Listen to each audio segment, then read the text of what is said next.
Muvaffaqiyatga erishmoqchimisiz? Unda harakatni muvaffaqiyat omillarini o'zingizda shakllantirishdan boshlang. Siz muvaffaqiyatga erishishingiz uchun sizga kerak bo'ladigan eng yaxshi odatlardan bittasi bu insonlar bilan doimiy yaxshi muomala qila olishlik. Barcha insonlar bilan chiroyli do'stlasha olishlik va doimiy yaxshi munosabatlarni ushlab tura olishlik qobiliyati kerak bo'ladi.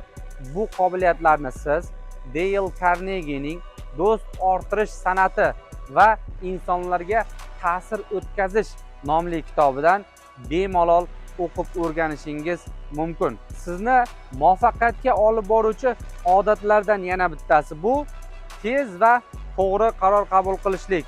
Muvaffaqiyatli insonlardek doim qaror qabul qilishda chuqur o'ylab, keng mulohaza qilib va albatta uzoqni ko'zlab qaror qabul qilishingiz shart va zarur ekan. Siz bu odatlarni o'zingizda shakllantirishni boshlasangiz, albatta muvaffaqiyatga erishasiz.